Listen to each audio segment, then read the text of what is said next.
कामचोर। परिचय। प्रस्तुत पाठ कामचोर। यह पाठ हमारी पाठ्य पुस्तक वसंत भाग 3 से ली गई है और इसके कवि इस्मत चुगताई हैं। बच्चों, आज हम एक दिलचस्प कहानी पढ़ेंगे। ये हमारी रोजमर्रा की जिंदगी के कामकाज से जुड़ी हुई है। ये कहानी एक समृद्ध परिवार के उद्यमी बच्चों का चित्रण है। बड़ी देर के वाद विवाद के बाद ये तय हुआ कि सचमुच नौकरों को निकाल दिया जाए। आखिर ये मोटे मोटे किस काम के हैं? हिलकर पानी नहीं पीते। इन्हें अपना काम खुद करने की आदत होनी चाहिए। कामचोर कहीं के। तुम लोग कुछ नहीं, इतने सारे हो और सारा दिन उधम मचाने के सिवाय कुछ नहीं करते। और सचमुच हमें ख्याल आया कि हम आखिर काम क्यों नहीं करते। हिलकर पानी पीने में अपना क्या खर्च होता है, इसलिए हमने तुरंत हिल हिलाकर पानी पीना शुरू किया। हिलने में धक्के भी लग जाते हैं और हम किसी के दबैल तो थे ही नहीं कि कोई धक्का दे तो सह जाए। लीजिए, पानी के मटकों के पास ही घमासान युद्ध हो गया। सुराहियां उधर लुढ़की, मटके इधर गए, कपड़े भीगे तो अलग। ये भला काम करेंगे? अम्मा ने निश्चय किया। करेंगे कैसे नहीं, देखो जी, जो काम नहीं करेगा उसे रात का खाना हरगिज नहीं मिलेगा, समझे? ये लीजिए, बिल्कुल शाही फरमान जारी हो रहे हैं। हम काम करने को तैयार हैं। काम बताए जाए। हमने दुहाई दी, बहुत से काम है जो तुम कर सकते हो। मिसाल के लिए, ये दरी कितनी मैली हो रही है, आंगन में कितना कूड़ा पड़ा है, पेड़ों में पानी देना है। और भाई, मुफ्त तो ये काम करवाए नहीं जाएंगे, तुम सबको तनख्वाह भी मिलेगी। अब्बा मियाँ ने कुछ काम बताए और दूसरे कामों का हवाला भी दिया। माली को तनख्वाह मिलती है। अगर सब बच्चे मिलकर पानी डालें तो खुदा के लिए नहीं, घर में बाढ़ आ जाएगी, अम्मा ने याचना की। फिर भी तनख्वाह के सपने देखते हुए हम लोग काम पर तुल गए। एक दिन फर्शी दरी पर बहुत से बच्चे जुट गए और चारों ओर से कोने कोने पकड़कर झटकना शुरू कर दिया।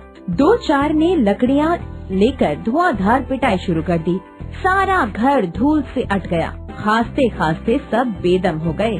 सारी धूल जो दरी पर थी, जो फर्श पर थी, सबके सिरों पर जम गई, नाकों और आँखों में घुस गई।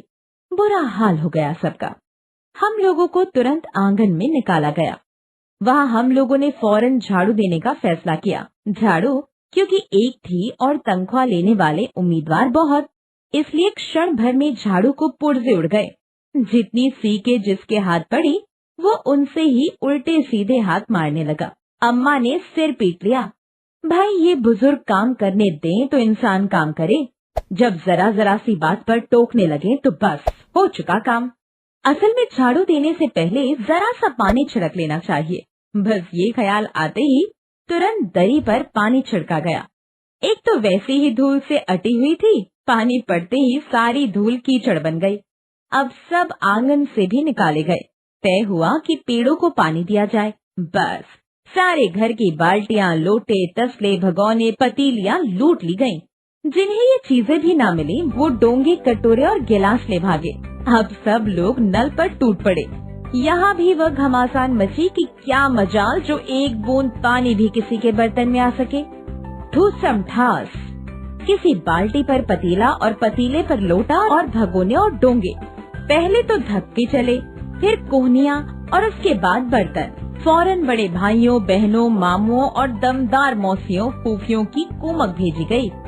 फौज मैदान में हथियार फेंक कर पीठ दिखा दी गई। इस धींगा मुश्ती में कुछ बच्चे कीचड़ में लथपथ हो गए, जिन्हें नहलाकर कपड़े बदलवाने के लिए नौकरों की वर्तमान संख्या काफी नहीं थी। पास के बंगलों से नौकर आए और 4 आना प्रति बच्चा के हिसाब से नहलवाए गए। हम लोग कायल हो गए कि सचमुच ये सफाई का काम अपने बस की बात नहीं और ना पेड़ों की देखभाल हमसे हो सकती है। कम से कम मुर्गियाँ ही बंद कर दें। बस शाम से ही जो बांस छड़ी हाथ पड़ी, लेकर मुर्गियाँ हाँकने लगे, चल दड़बे दड़बे। पर साहब, मुर्गियों को भी किसी ने हमारे विरुद्ध भड़का रखा था। ऊट पटांग इधर उधर कूदने लगी। 2 मुर्गियाँ खीर के प्यालों से, जिन पर आया चांदी के वर्क लगा रही थी, दौड़ती फड़फड़ाती हुई निकल गई। तूफान गुजरने के बाद पता चला कि प्याले खाली हैं। और सारी खीर दादी की कामदनी के दुपट्टे और ताजे धुले सिर पर लगी हुई है। एक बड़ा सा मुर्गा अम्मा के खुले हुए पानदान में कूद पड़ा और कत्थे चूने में लुथड़े हुए पंजे लेकर नानी अम्मा की सफेद दूध जैसी चादर पर छापे मारता हुआ निकल गया। एक मुर्गी दाल की पतीली में छपाक मारकर भागी और सीधी जाकर मोरी में इस तेजी से फिसली कि सारी कीचड़ मौसी जी के मुंह पर पड़ी, जो बैठी हुई हाथ मुंह धो रही थी। इधर सारी मुर्गियां बेनकेल का ऊंट बनी चारों तरफ दौड़ रही थी। एक भी दड़बे में जाने को राजी न थी। इधर किसी को सूझी कि जो भेड़ें आई हुई हैं, लगे हाथ धो उन्हें भी दाना खिला दिया जाए। दिन भर की भूखी भेड़ें दाने का सूप देखकर जो सबकी सब झपटी, तो भागकर जाना कठिन हो गया। लश्टम पश्टम तख्तों पर चढ़ गई, पर भेड़ चाल मशहूर है। उनकी नजर तो बस दाने के सूप पर जमी हुई थी। पलंगों को फलांगती, बर्तन लुढ़काती साथ साथ चढ़ गई। तख्त पर बानी दीदी का दुपट्टा फैला हुआ था, जिस पर गोखरी, चंपा और सलमा सितारे रखकर बड़ी दीदी मुलगानी बुआ को कुछ बता रही थी। भेड़ें बहुत निसंकोच सबको रौंदती मेंगनों का छिड़काव करती हुई दौड़ गई। जब तूफान गुजर चुका तो ऐसा लगा जैसे जर्मनी की सेना टैंकों और बमबारों सहित उधर से छापा मारकर गुजर गई हो। जहाँ जहाँ से सूप गुजरा, भेड़ें शिकारी कुत्तों की तरह गंध सूंघती हुई हमला करती गईं। हजन माँ एक पलंग पर दुपट्टे से मुंह ढाके सो रही थी। उन पर से जो भेड़ें दौड़ी तो ना जाने वो सपने में किन महलों की सैर कर रही थी। दुपट्टे में उलझी हुई मारो मारो चीखने लगी। इतने में भेड़ें सूप को भूलकर तरकारी वाले की टोकरी पर टूट पड़ी। वो दालान में बैठी मटर की फलियां तोल तोल कर रसोइये को दे रही थी। वह अपनी तरकारी का बचाव करने के लिए सीना तान कर उठ गई।